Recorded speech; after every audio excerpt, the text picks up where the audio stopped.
So garlic bread ಅಂತೂ 35 rupees ಕೊಡ್ತಾ ಇದ್ದೀವಿ. ದೇವ್ರಾಣಿಗೆ ಎಲ್ಲಿ ಕೊಡ್ತಾರಂತ ಗೊತ್ತಿಲ್ಲ, ಬಟ್ ನಾವು ಕೊಡ್ತಾ ಇದ್ದೀವಿ. 35 ರುಪೀಸ್ ಗಾರ್ಲಿಕ್ ಬ್ರೆಡ್ ವಿತ್ 99 ರುಪೀಸ್ಗೆ ಪಾಸ್ತಾ ಕೊಡ್ತಾ ಇದ್ದೀವಿ. ಇದರಲ್ಲಿ ನಮಗೆ ಮಾರ್ಜಿನ್ ಅಂತೂ ಏನು ಸಿಗೋದಿಲ್ಲ, ಬಟ್ ಇರೋದು ಮಾರ್ಜಿನಲ್ಲಿ ನಾವು ಮೇಂಟೈನ್ ಮಾಡ್ಕೊಂಡು ಅಷ್ಟು ಚೆನ್ನಾಗಿರೋದು ಫುಡ್ ಕೊಡ್ತೀವಿ. ನಮಸ್ಕಾರ, ನನ್ನ ಹೆಸರು ಪ್ರಶಾಂತ್ ಅಂತ ಸರ್. ನೋಡಿ, ಇದು ನಾವು 3 ಇಯರ್ಸ್ ಆಯಿತು ಶುರು ಮಾಡಿ. ಸೊ ಒಂದು ಬೆಸ್ಟ್ ಪಾಸ್ತಾ ಕೊಡಬೇಕು ಅಂತ ನಾನು ಇದನ್ನ ಶುರು ಮಾಡಿದ್ದೆ. ಯೂಶಲಿ ನೀವು ನೋಡಿದರೆ ಒಂದು ಸ್ಟ್ರೀಟಲ್ಲಿ ಪಾಸ್ತಾ ಸಿಗೋದು ತುಂಬ ಕಷ್ಟ ಇದೆ. ಒಂದು ಕೆಫೆ ರೇಂಜಲ್ಲಿ ನೀವು ಹೋಗಿದ್ರೆ 300-400 ರೇಂಜಲ್ಲಿ ಪಾಸ್ತಾ ತಿನ್ನಬೇಕಂದ್ರೆ ಎಲ್ಲರ ಕೈಯಲ್ಲಿ ಆಗಲ್ಲ. ಸೊ ಒಂದು 99 ರುಪೀಸಿಂದ ಒಂದು ಶುರು ಮಾಡೋಣ ಅಂತ ಹೇಳ್ಬಿಟ್ಟು ಇದನ್ನು ನಾವು ಪಾಸ್ತಾ ವಡಿನ ಶುರು ಮಾಡಿರೋದು. ಸೊ ಮಿಡ್ ರೇಂಜಿಂದ ಹೈ ರೇಂಜ್ ಪೀಪಲ್ದಂಗೆ ಎಲ್ಲರೂ ಪಾಸ್ತಾನ ಟ್ರೈ ಮಾಡಬೇಕು. ಯೂಶಲಿ ಬಿರಿಯಾನಿ ಟ್ರೈ ಮಾಡ್ತಾರೆ, ಕಬಾಬ್ಸ್ ಎಲ್ಲ ಕಡೆ ಸಿಗುತ್ತೆ. ಸೊ ಪಾಸ್ತಾ ಎಲ್ಲ ಕಡೆ ಸಿಗೋದಿಲ್ಲ, ಹೋಗ್ಬೇಕಂದ್ರೆ ಒಂದು ಕೆಫೆಗೆ ಹೋಗಬೇಕು. ಸೊ ಆ ಒಂದು ಕಾನ್ಸೆಪ್ಟಿಂದ ನಾವು ಪಾಸ್ತಾ ವಡಿನ ಶುರು ಮಾಡಿರೋದು. ಯೂಶಲಿ ನಾವು 3 ಇಯರ್ಸಿಂದ ಸ್ಟಾರ್ಟ್ ಮಾಡಿದ್ರಿಂದ ತುಂಬ ಚೆನ್ನಾಗಿ ಹೋಗ್ತಿದೆ. ಕಸ್ಟಮರ್ ರಿವ್ಯೂಸ್ ತುಂಬ ಚೆನ್ನಾಗಿ ಕೊಡ್ತಾ ಇದ್ದಾರೆ. 4 ವೆರೈಟಿ ಸಾಸಸ್ ಇದೆ.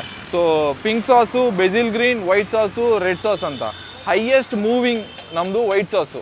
ಸೊ ಇದನ್ನು ನೀವು ತಿನ್ಬಿಟ್ರೆ ಫಿದ್ದ ಆಗ್ಬಿಡ್ತೀರಾ. ನಮ್ದು 2 ಲೊಕೇಶನ್ ಇದೆ, ಒಂದು BTM, ಒಂದು ಹುಳಿಮಾವು. ಸೊ ನಿಮ್ಗೆ ಗೊತ್ತಾಗಿಲ್ಲ ಅಂದರೆ ಗೂಗಲಲ್ಲಿ ಸರ್ಚ್ ಮಾಡಿದರೆ ನಿಮ್ಗೆ ಲೊಕೇಶನ್ ಸಿಗುತ್ತೆ. ಸೊ ಬಂದು ವಿಸಿಟ್ ಮಾಡಿ, ಟ್ರೈ ಮಾಡಿ, ಟೇಸ್ಟ್ ಮಾಡಿ. ನಮ್ಮದು ಪಾಸ್ತಾ ವಡಿ ಟ್ರಕ್ನ ಒಂದು ವಿಸಿಟ್ ಮಾಡಿ. Thank you.